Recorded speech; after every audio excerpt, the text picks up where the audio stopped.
दीक्षा लेने का मतलब आपने अपने आप को आध्यात्मिक स्कूल में भर्ती कर लिया, एडमिशन किया है।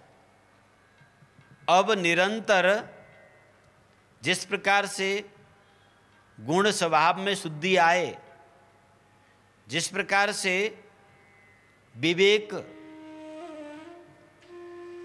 युक्त व्यक्ति हो, जिस प्रकार से बौद्धिक विकास हो, उसकी निरंतर अभ्यास करना साधना है। और वह आलस्य प्रमाद रहित होकर निरंतर करना चाहिए। आज करो, कल करो, परसों करो, तो होता क्या है उससे? प्रतिक्षण वर्धमानम, नित्य वृद्धि होता ही जाता है। स्वाभाविक रूप से आपके गुण स्वभाव में परिवर्तन आने लग जाता है। तमोगुण कम हो जाता है, खत्म हो जाता है। रजोगुण कम हो जाता है, खत्म हो जाता है। तमोगुण कम होते गया तो आपके लक्षण क्या उत्पन्न होगा कि तमोगुणी कार्य, तमोगुणी विचार, तमोगुणी भोजन, तमोगुणी संगत छूटना शुरू हो जाएगा।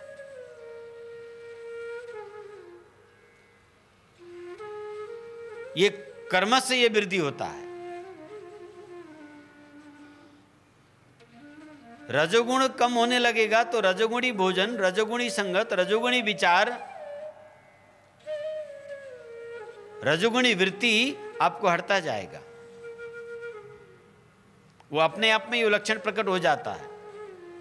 व्यक्ति जब तमोगुणी होता है, उसे मदिरा की इच्छा खूब प्रबल रूप से, मादक पदार्थ सेवन में उसकी रुचि व्यापक हो जाता है। वो सुबह उठने से पीना शुरू कर देता है, एडिक्ट हो जाता है। ये तमोगुण के लक्षण है। ज्यों-ज्यों तमोगुण की मात्रा व्यक्ति के चित्त में, मन में वृद्धि होती है, उससे भोजन में मादक पदार्थ रुचिकर हो जाता है। सुरती, खैनी, तंबाकू से लेकर गांजा, भांग, धतूरा, शराब, इससे आगे बढ़कर और ड्रग्स आदि, ये सब चीज़ उसकी रुचि का विषय बनता है। उसे प्राप्त करने के लिए कुछ भी करने को तैयार हो जाता है, निर्लज्ज हो जाता है, डीठ हो जाता है, उसकी लज्जा खत्म हो जाती है। लज्जा बिना के मनुष्य काम नहीं लगता। मनुष्य को दो ही चीज बचाता है, एक लज्जा, एक भय। यदि भय नहीं है आप में और लज्जा नहीं है तो आप पशु हो। लज्जा और भय ये मनुष्य का श्रृंगार है। और आज हम दिन रात निर्लज्ज होते जा रहे हैं, ये तमोगुण के कारण। जीव हिंसा करके मांस भक्षण की रुचि उत्पन्न होने लग जाता है। उसको गरम गरम पशु का रक्त पीने में मजा आता है। दूसरों को दुख देने में, कोई व्यक्ति को पीड़ा पहुंचाने में उससे बड़ा आनंद आता है। ये सब तमोगुण के लक्षण है।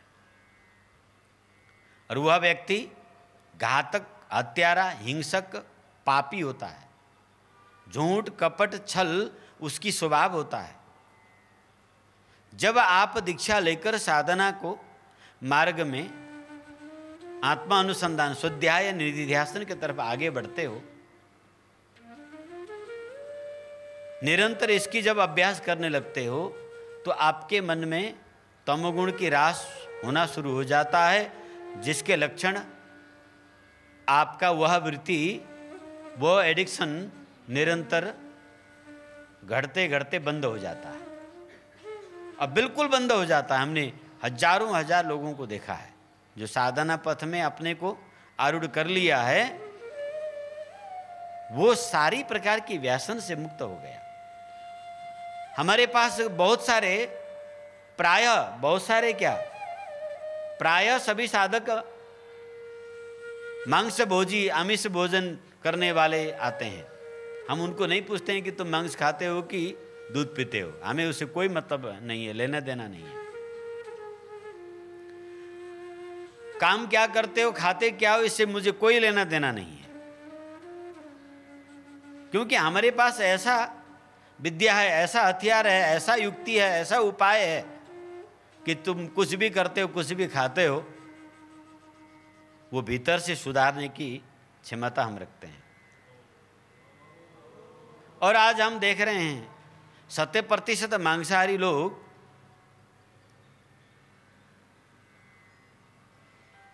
जो साधना सत्संग में संबंधित हैं, निरंतर हैं, ज़्यादा भी नहीं, साल 6 महीना ही केवल साधना में जुड़ जाते हैं, तो वो 100% शाकाहारी हो जाते हैं। मैं उनको शाकाहारी बनने के लिए नहीं कहता हूँ, वो साधना ही कैसे जो हमें परिवर्तन न करे। इस प्रकार से व्यक्ति में जो पवित्र कहलाने वाला, अच्छा कहलाने वाला गुणवर्धन शुरू हो जाता है। वो परिश्रमशील, आलसी है तो परिश्रमशील हो जाता है। उनका निंद्रा, आलस्य, प्रमाद, शरीर का थकान, जकड़न, ये सब मिटना शुरू हो जाता है। ये सब तमोगुण के कारण होता है। तमोगुणी व्यक्ति अधिक सोता है, अधिक खाता है, अत्यंत क्रोधी होता है, तुनक मिजाज का होता है। ये दुर्गुण है कि नहीं बताओ? हाँ, कोई चाहता है ये समझाने से नहीं होगा। तुम किसी को कहो भाई क्रोध मत करो, क्रोध मत करो, लोग आके कहते हैं महाराज हमारे बच्चा बहुत क्रोध करता है, मेरा पति बहुत क्रोधी है, मेरे पत्नी बड़ी क्रोधी है। क्रोध तो उसका स्वभाव है, क्रोध तो करेगा ही। और तुम कहो क्रोध मत करो, क्रोध मत करो, ऐसा नहीं हो सकता। जब वो ठीक ठाक होगा, तुम कहोगे क्रोध मत करो तो सिर हिला लेगा, हाँ हाँ नहीं करूंगा। पर थोड़ी इतनी सी बात बिगड़ गई तो वहीं फिर विस्फोट हो जाएगा। तो बाहर से तुम किसी को कहोगे चोरी मत करो, झूठ मत बोलो, क्रोध मत करो, महाराज वो विवश है भीतर से, क्योंकि उसमें तमोगुण इतना व्यापक हो चुका है कि उसका चित्त अंधकार से भरा हुआ है। चित्त में परमार्थ वो देख नहीं सकता, उसका विवेक नष्ट हो जाता है। इसीलिए उनकी माँ बाप या गुरुजन अगर ये बात कहते हैं तो उसको ऐसा गुस्सा आता है कि उसी को गले निमोट लूं, और नाराज होके हाथ पैर पटकते हुए घर से बाहर निकलता है। अगर माँ बाप कहें या 4 बात सुनाकर निकलता है। बाप सिर पर हाथ रख के बैठता है, क्या बड़े बड़े बाप आजकल अपने बेटे को पास नहीं जा सकते, उनको समझा नहीं सकते। दुनिया को समझाने को तैयार हैं, वो देश को बनाने को तैयार हैं, पर अपने बेटे को नहीं सामने जा सकते हैं, उनकी पावर नहीं है। हाँ, कारण तमोगुण है। हमें उपाय तमोगुण को शमन करने को करना है। तमोगुण की शमन आज के समय में कर सकते हैं। तुम अपना तमोगुण को उपाय खुद कर सकते हो। क्या क्या कर सकते हो? सात्विक भोजन निरंतर करने के अभ्यास करो तो तमोगुण घटना शुरू हो जाएगा। अच्छे लोगों का संगत करना शुरू कर दो, तमोगुण घटना शुरू हो जाएगा। दूसरों की निंदा सुनना बंद कर दो, तमोगुण घट जाएगा। दूसरों की निंदा करना बंद कर दो, तमोगुण घट जाएगा। हिंसात्मक कर्म करना छोड़ दो, तमोगुण घट जाएगा। ये तुम कर सकते हो पुरुषार्थ। ऐसा नहीं कि तुम कुछ नहीं कर सकते हो, मनुष्य सब कुछ कर सकता है। इसलिए तो मनुष्य संसार में अद्भुत विचित्र प्राणी हैं। परंतु इतना एडिक्ट हो चुका है व्यक्ति, दर्द इतना बढ़ गया है कि पेन किलर खाए बिना उसको पेन शांत नहीं होगा, कितना सहन करेगा। इसीलिए उसे साधना चाहिए, और वह साधना काम नहीं लगेगा जो मरने के बाद स्वर्ग दे दे। हाँ, या वो साधना भी उसको काम नहीं लगेगा कि देवी देवता को धूप कर रही है परमेश्वरी, हेरी परमेश्वरी प्रसन्न भई देव, अब मेरो दुख दर्द मिटाई देव, मेरा क्रोध मिटाई देव। वो बेचारा वो खुद ही रजोगुणी है देवता। हाँ, वो खुद बलि लेता है, ताजा ताजा पशु को रक्त पीता है, वो तुम्हारा तमोगुण को कैसे नाश करेगा? हैं, बोलो। ऐसा हो ही नहीं सकता। तो एकमात्र उपाय वहाँ क्या होती है कि वह है सर्वोपरि उपाय। ये जो शक्तिपात की जो मार्ग है, जब हम लंगड़े हो जाते हैं, दोनों पैर कट जाता है, ऊपर नहीं उठ सकते हैं, तो किसी को बुई चढ़ना ही पड़ेगा, लिफ्ट को सहारा लेना ही पड़ेगा। तो वहाँ एकमात्र कृपा मार्ग काम आता है। तो सिद्ध महायोग क्या है? कृपा मार्ग है। इसमें व्यक्ति को खुद को कुछ नहीं करना है, बस इतना मन बना लेना है कि मैं अपने अंदर सद्गुणों को विकास करूंगा, ऐसा संकल्प लेना है। और उस संकल्प ही दीक्षा है। एक आधार चाहिए हमें, हमारे सिर पर हमें निगरानी करने वाला, मार्गदर्शन करने वाला एक आधार चाहिए, जो स्वयं भी गुणातीत हो, स्वयं गुणातीत हो, ऐसे कोई आधार चाहिए। और उनके सानिध्य से हम जब दीक्षा प्राप्त करते हैं, उस क्षण से हमें साधना आरंभ करना है, निरंतर करना है। एक दिन किया, 5 दिन किया, 10 दिन किया, एक बार किया, 2 बार किया, बस कोई कहाँ तक के भाई न तो मलाई तो कहते के भाई न तो इतने दिन भाई, तो आपनो छिद्र कहाँ क्या हो रखा है उसको नहीं देखना। हाँ, पात्र में दूध भरोगे तो पात्र यदि छिद्र युक्त है तो भरेगा ही नहीं कभी। हमारे यहाँ बनाए से नहीं, डोको में दूध दुहेर अड़िन्छ त।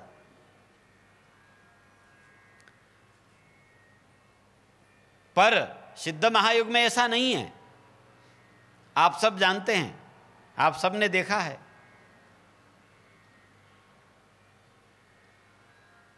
जो दुनिया का सबसे बिगड़ा हुआ, कभी न सुधरने वाला व्यक्ति केवल मेरे कहने से 6 महीने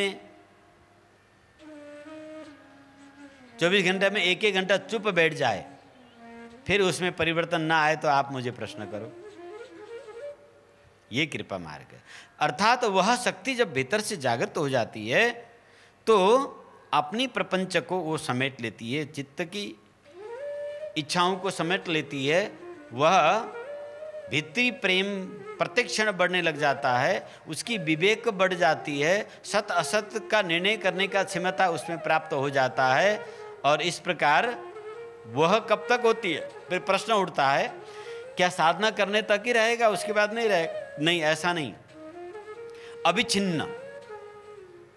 इस प्रकार से भीतर से जब आपकी चित्त शुद्ध होती है, भीतर से आपका जब बुद्धि विवेक जागृत हो जाता है, वो बाहर की किसी भी प्रकार से वो फिर मिटता नहीं है, क्योंकि वह शक्ति हर समय ऊर्ध्वमुखी होकर कार्य करती है। चित्तवृत्ति ऊर्ध्वमुखी हो जाती है तो वह अभिच्छिन्न शक्ति कभी क्षण नहीं होती। शक्ति न घटती है न शक्ति बढ़ती है,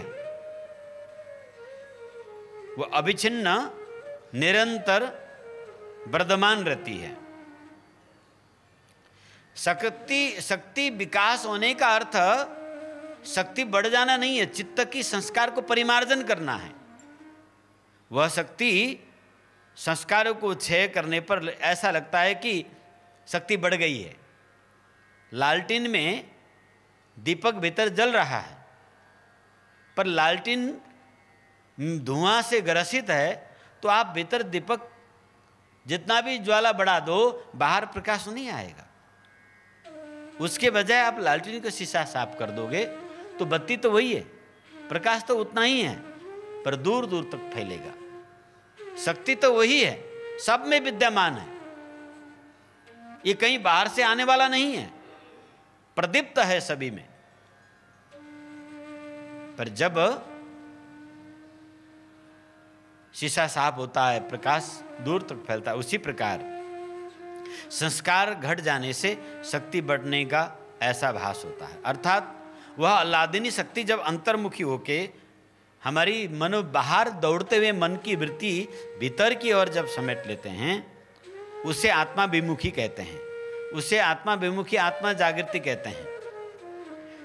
मनोवृत्ति चित्तवृत्ति आत्मामुखी होना,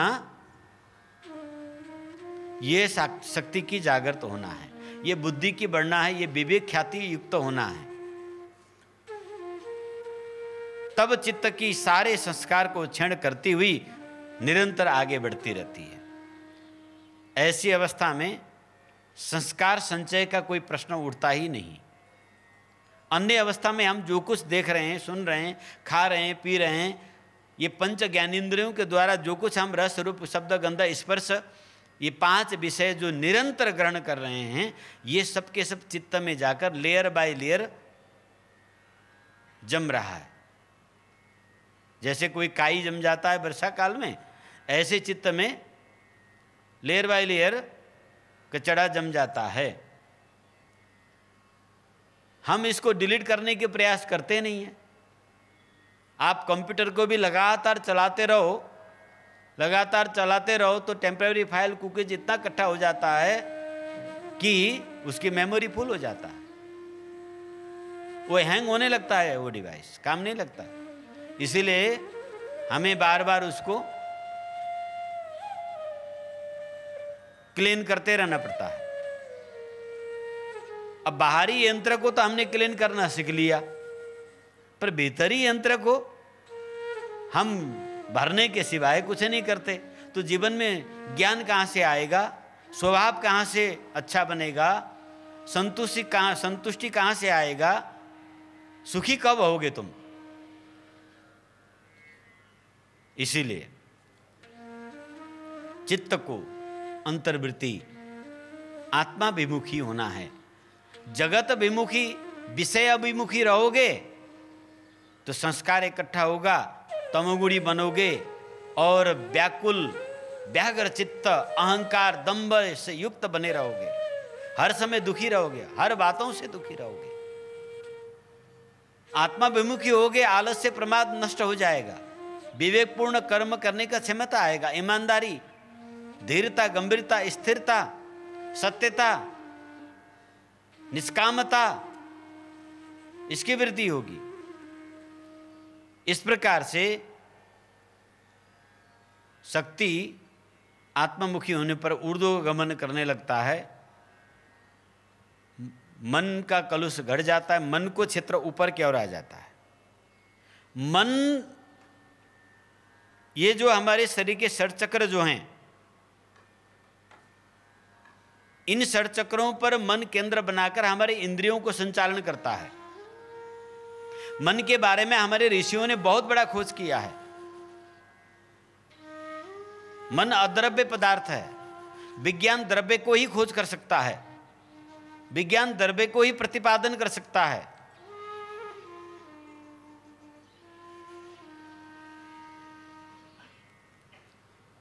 जो अद्रव्य है उसको ऊपर आधुनिक विज्ञान कुछ भी नहीं कर सकता, केवल अनुमान करता है। वो साइकोलॉजिस्ट तैयार कर दिया, साइकियाट्रिस्ट भी तैयार कर दिया, परंतु मन को वो नहीं जान सकता।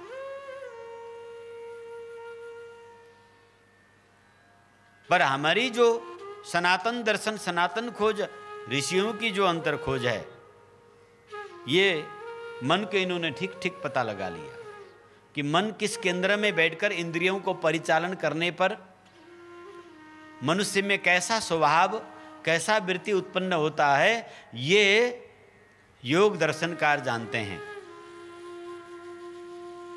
ये आत्मवादी लोग जानते हैं।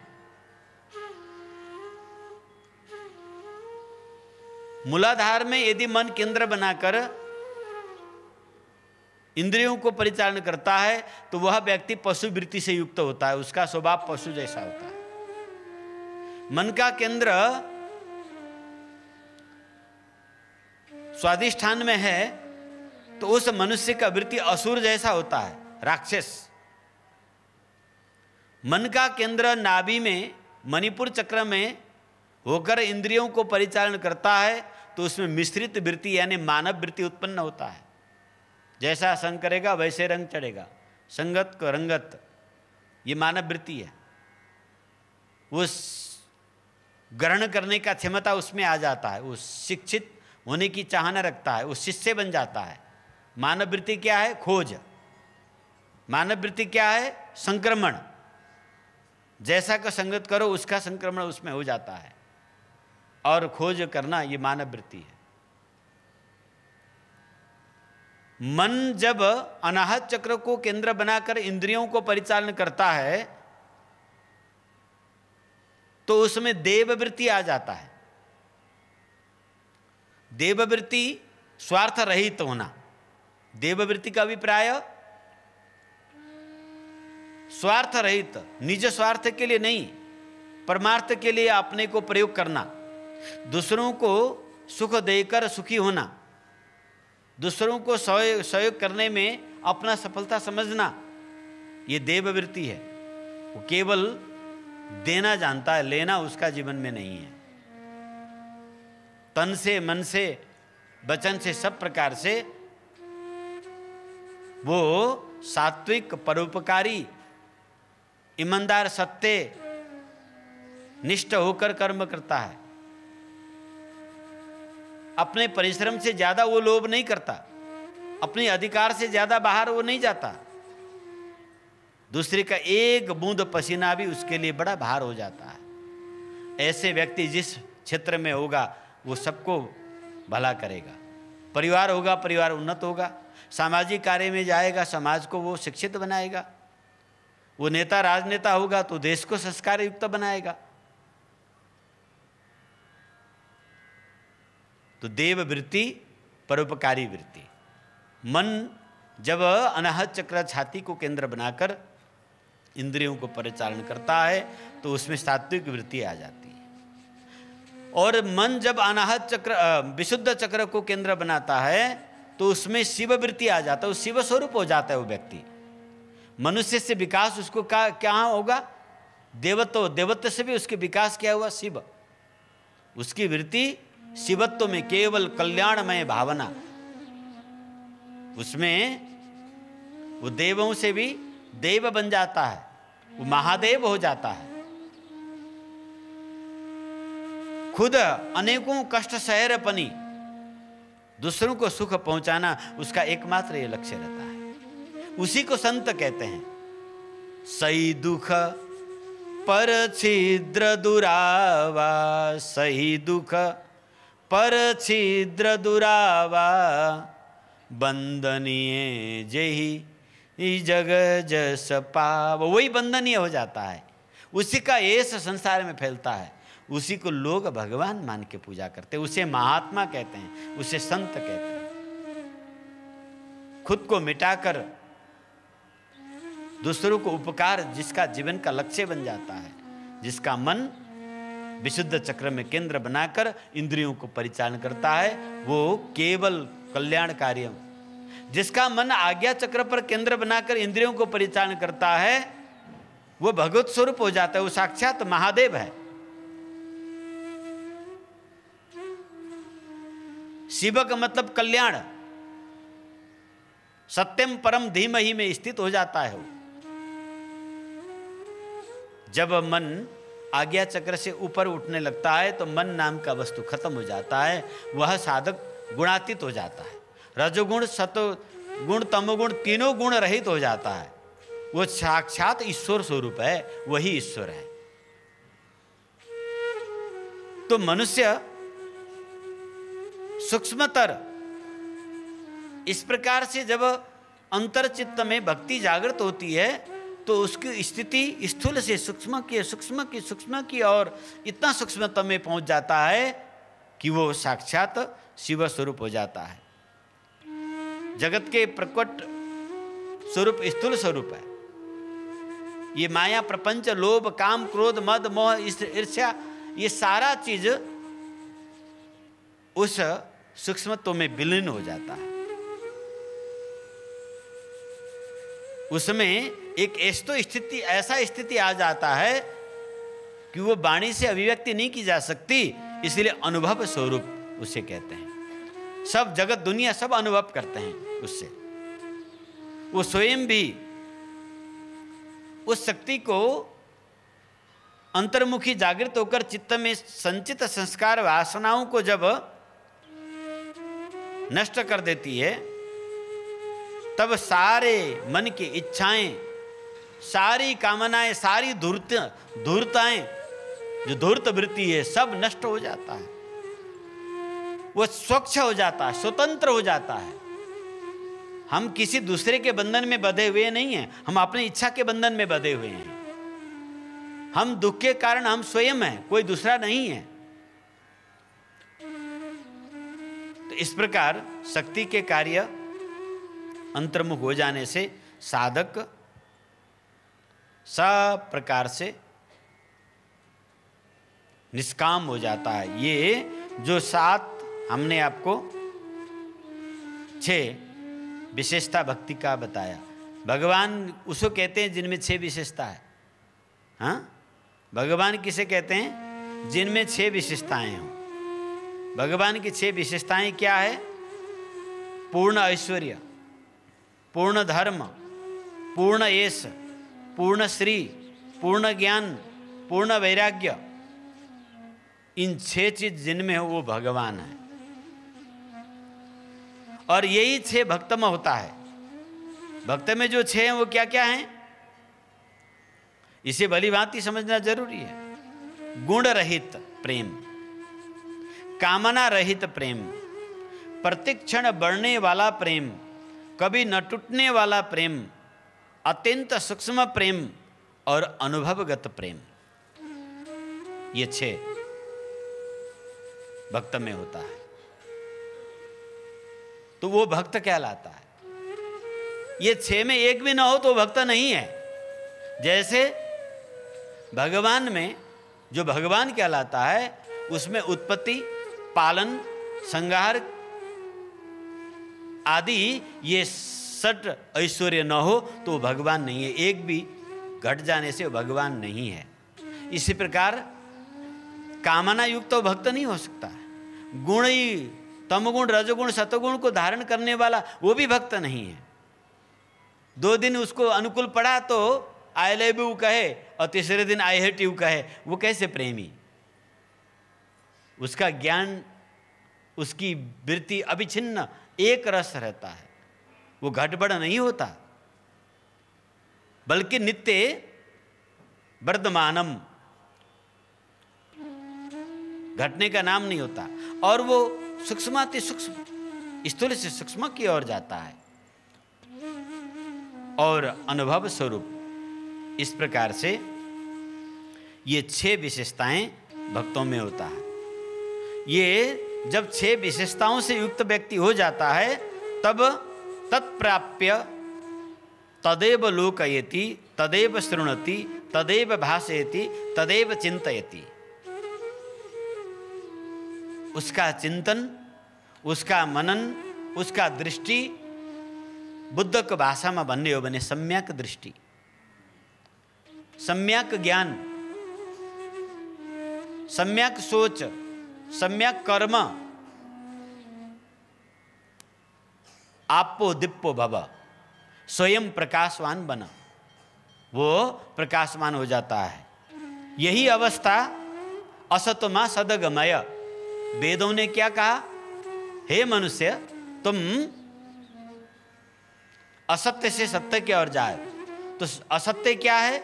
हमारी विषय, इंद्रियों की विचार, काम, क्रोध, मद, मोह, मत्सर इत्यादि जगत से संबंधित सब वस्तु अनित्य है।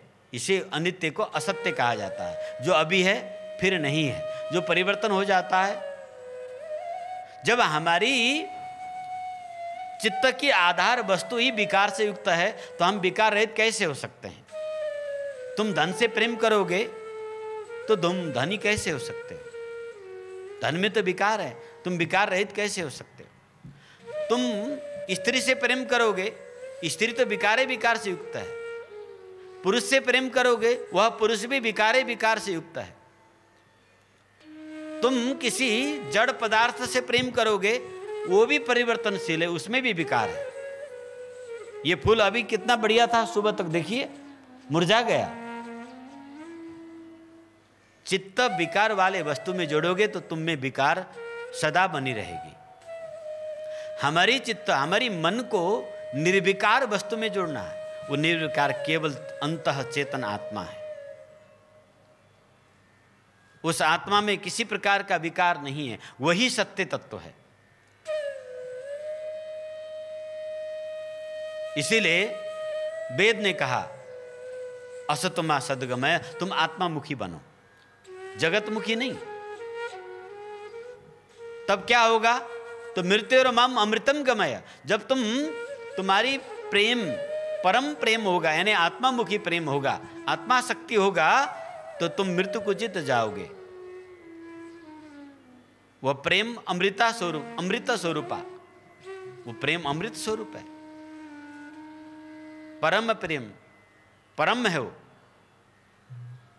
वह परम प्रेम प्राप्त होते ही साधक आप्त काम हो जाता है, पूर्ण काम हो जाता है। न कांक्षति न सोचती। वो व्यक्ति को मैंने उदाहरण दिया था, कहाँ कौन दिस का रही हो तो दाई हॉलैंड से आए ये दाई, ये सामने कुर्सी में बैठे हैं। इन्होंने हमसे कहा कि मैं इच्छा रहित हूं, पर पूर्ण इच्छा रहित नहीं हूं। क्या हो सकता हूं? तो 3 दिन के लिए ऑब्जर्व में रखा है हमने उनको, हम देख रहे हैं उनको। हमारे योग दर्शन कहता है योगस चित्तवृत्ति निरोध। तो प्रश्न उठता है, क्या चित्तवृत्ति निरोध होती है? कभी नहीं हो सकती। आप ये कहो कि समुद्र में तरंग नहीं उठते हैं, ऐसा हो ही नहीं सकता। वो तो होगा ही, पर वृत्ति किस और है, ये महत्वपूर्ण है। महर्षि ने यही कहा क्लिष्टा क्लिष्ट वृत्ति 2 प्रकार की होती है, एक क्लिष्टा वृत्ति, एक अक्लिष्टा। क्लिष्टा वृत्ति जो है वो दुखदायी होता है, कामनाओं से युक्त होता है। अक्लिष्ट वृत्ति जो है कामना रहित होता है, सुखदायी होता है।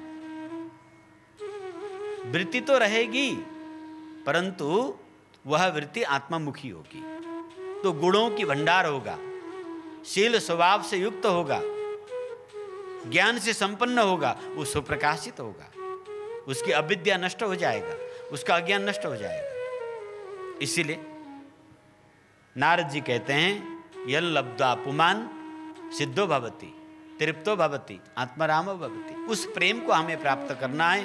प्रेम ही ईश्वर का स्वरूप है।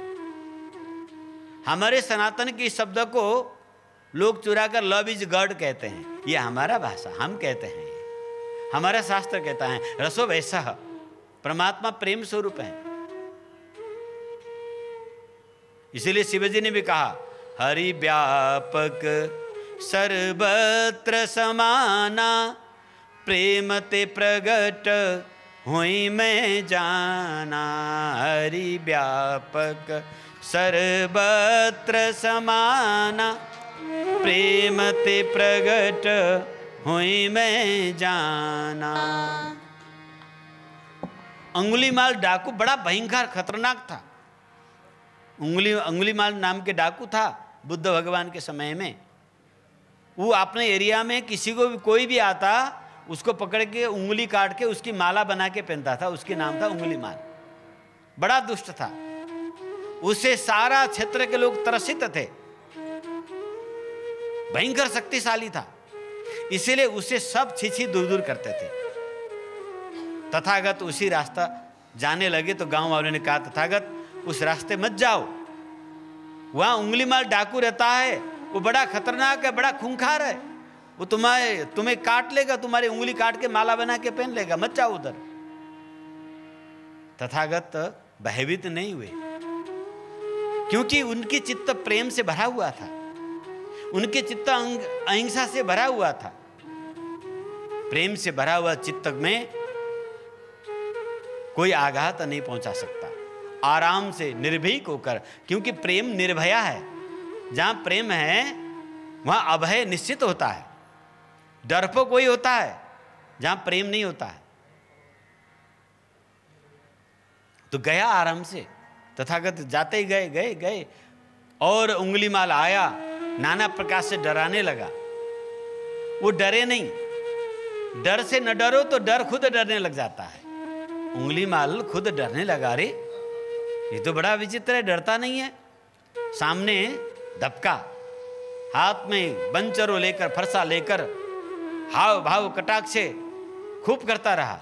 जैसे और लोग देखते ही चिल्लाने लग जाते, रोने लग जाते, भागने लग जाते, छुपने लग जाते, चेहरा बिगड़ जाता और हाथ जोड़ के मुझे छोड़ दो, क्षमा कर दो, बचाओ कहने लग जाते। पर वहां तथागत कुछ नहीं, सहज मंद मुस्कान के साथ है। उसे ऐसा करुणा कटाक्ष से उसे देख रहे हैं। उसकी भयभीत करने से वो भयभीत बिल्कुल भी नहीं, बल्कि मनोरंजन वो भी साथ में कर रहे हैं। अब उंगली माल का वो सवास उड़ने लग गया। वो भयभीत हो गया, जो सबको भय देता था वो भयभीत होने लग गया। वो पसीज गया, पसीना पसीना उसमें आने लग गया। तथागत ने कहा, आओ प्यारे बैठो, तुम्हारी ये हाव भाव कटाक्ष तो बहुत प्यारा है, बहुत अच्छा है, और करके दिखाओ ना मुझे, और उछलो और कूदो। वो सारा छोड़ दिया करना। तब तक तो धमका रहा था, मारने काटने की वो तामझाम दिखा रहा था। जब तथागत ने उसे स्वीकार किया, वो करना बंद कर दिया। अब वो प्रश्न करने लग गया, क्यों हे मानुष, मुझे देख के तुझे डर नहीं लगा? तथागत ने कहा, डरना किस बात से, क्यों? बोले, मेरे हाथ में फरसा है, मैं काटूंगा, मैं मारूंगा, मैं ये करूंगा। वो मुस्कुराए। हमें तो तुम्हें देख के बहुत अच्छा लगा। तुम्हारे अंदर की जो बाहर की भय है, भीतर उससे ज्यादा प्रेम मैं तुम में देख रहा हूं। हैं? मुझ में प्रेम? हाँ, तुम बाहर से ये स्वांग रचते हो दूसरे को भयभीत करने के लिए। तुम वास्तव में प्रेमी हो।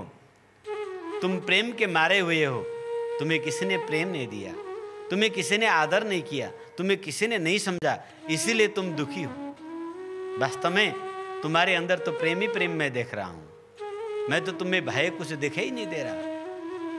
अब सोचने में बाध्य हो गया है वो, क्योंकि वास्तव में उसने जीवन में किसी से आदर नहीं पाया था, किसी से सम्मान नहीं पाया था। देखो, तुम्हारी चित्त के प्रेम दूसरे के चित्त में कैसा असर डालता है। स्थिर प्रेम सामने वाले व्यक्ति को, अस्थिर चित्त को स्थिर कर देता है। सामने वाले व्यक्ति को उग्रता को शांत कर देता है। उंगली माल डाकू का व्याग्रता शांत हो गया, उसकी प्यास बुझ गया। वो बेचारा प्रेम का प्यासा था। तथागत ने उसे हृदय लगा लिया, उसे अपनी वेशभूषा छोड़ दिया, तोड़ दिया, परसा फेंक दिया और तथागत के अनुगत हो गया। बिच्छू बन के उनके पीछे पीछे चलने लगा। लोग पहले उसे देख के सब डर के कमरे के अंदर भाग जाते, छुप जाते थे। अब उसे देख के लोग पत्थर मारने लग गए, क्योंकि ये कुछ भी नहीं कर रहा है।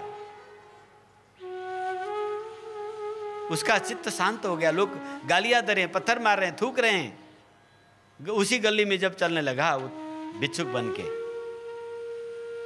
उस समय उसके चित्त में कोई असर नहीं।